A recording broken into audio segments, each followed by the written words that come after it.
ist für mich unglaublich, dass ich heute da meinen ersten Superkombi-Sieg feiern darf, weil ich hätte zwischen den Durchgängen nie geglaubt, dass es möglich ist, weil ja, die Slalomfahrerinnen waren mir im Genick und dass ich selber auch da mithalten kann, das hätte man eigentlich selber nicht zutraut, aber ich bin gerne von mir selbst überrascht und es war wirklich cool, wie das Gefühl, was ich gehabt habe beim Slalom, wie ich gefahren bin und dass dann auch im Ziel wirklich für das gereicht hat, auf das bin ich sehr, sehr stolz, weil bei meinem letzten Sieg in Garmisch, wie Patrick gesagt hat, der ist 4 Jahre her und das war eigentlich sehr ähnlich. Ich bin einen extrem guten Slalom gefahren und das macht es in der Kombi aus und okay. А за мен самата беше една голяма изненада това, че днеска спечелих и не очаквах. За мен беше една голяма радост, както ви каза също и Патрик. Доволна съм и от Гармиш. Това, което се случи в слалома, просто аз не бях... Въобще не съм очаквала, че ще имам такъв успех. За мен това е първата такава победа въобще в кариерата ми и се надявам, че ще има още много. Okay. Hast du ausgesagt? Ja. Looking to, wenn wir zurückschauen zu der Statistik, ich glaube seit Cortina d'Ampezzo bist du 5 oder 6 Mal auf der Podest gewesen. От Кортина до Ампецо 5 или 6 пъти е взела подиум. Wie kann man diese Konstanz erklären? Как трябва да обясним тази постоянност? Bist du einfach in der Lage, locker zu fahren und voller Angriff? Това е, че тя съвсем леко кара, без да е агресивна. Es ist sicher eine Kopfsache.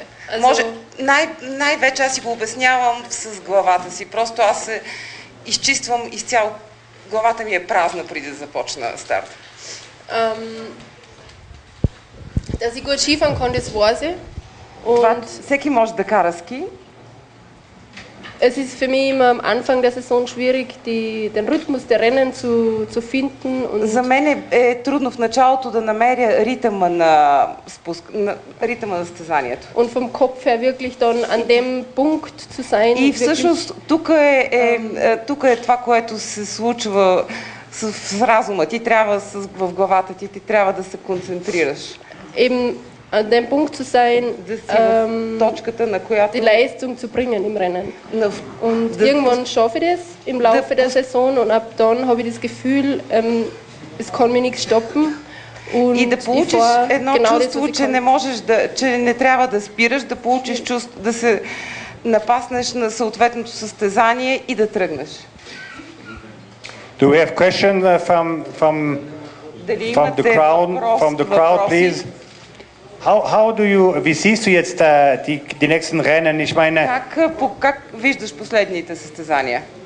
Heute war ich ein wenig nervös und wie wird es morgen sein und in den nächsten Wochen in Garmisch und dann in Åre? Дали си била нервна или въобще как се чувства? Ich war überhaupt nicht nervös, also mir hat das ganze Warten jetzt die letzten 2 Tage ein bisschen noch runtergebracht. Ich habe geschaut, dass ich sehr wenig Energie brauche, indem ich mich aufrege, sondern dass ich einfach ruhig bin und warte, bis es losgeht. Und so siege ich eigentlich jeden Tag. Also alles, was um das Rennen passiert, ist für mich so Nebensache. Also ich versuche meine ganze Energie, die ich habe, in die 2 Minuten zu stecken, die ich eben von oben bis unten brauche. Und deswegen versuche ich Energie zu sparen und mir auf das zu fokussieren und wirklich dann umzuschalten. Also dann значи, за мен най-важното е да се фокусирам. Това, което става в самото състезание, въобще не ме интересува. Интересува ме от началото до края да направя моето каране. И преди това каза, че през последните състезания е била точно в този ритъм. Напълно спокойна и изключва изцяло какво става около нея.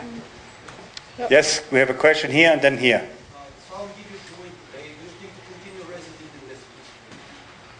Sorry? In the slalom? No.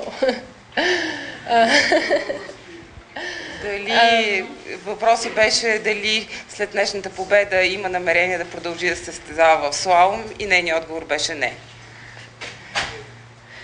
Slalom is a lot of work and today it was just one really good run, and if you want to ski fast in the World Cup in a slalom, so you need to have more of that, and it's very difficult.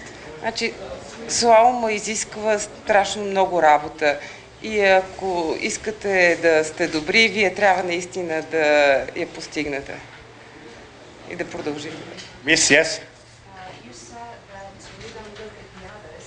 Often I have seen competitors who are looking on a TV screen, seeing what the others have done.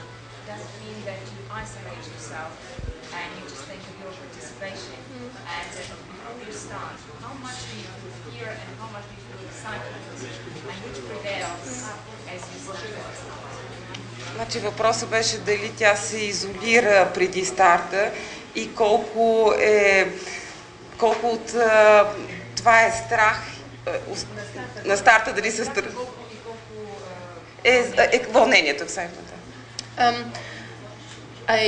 I see what the others doing, but it doesn't matter for me. So I see that they throwing snowballs and have fun on the start, and I'm just Smiling and quiet. I'm relaxed. Smiling and quiet. Отпусната и спокойна. If I'm in the gate, I know what I have to do, and it's not fear. It's 100% exciting. Не, няма никакъв страх, а има 100% вълнение. Yes, it was very interesting to see, you know, when there was an interruption, some of the girl was starting a snowball contest, including Lindsey Vonn, I saw, and you were able to see that Anna was behind her glass, she was focusing, she was looking at it, but she was basically not taking part because she wanted to save all her energy ready for the race. Интересно беше, че в страни някои деца правиха сноуборд състезание, но Ана се концентрира, отдели се от това и просто си гледаше своето състезание.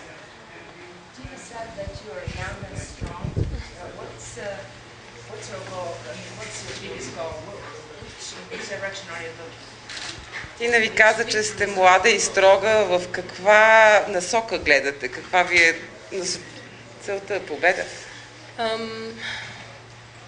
I'm still young, but I don't feel like every day like that.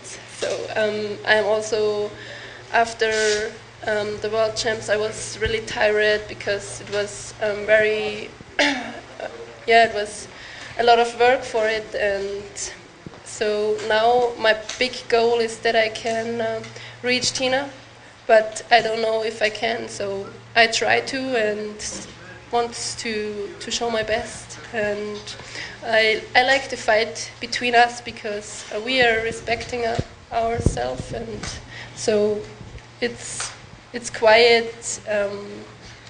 It's just good skiing. What I want to do. Аз съм млада, но това не означава, че нямам желание да състезавам и да побеждавам.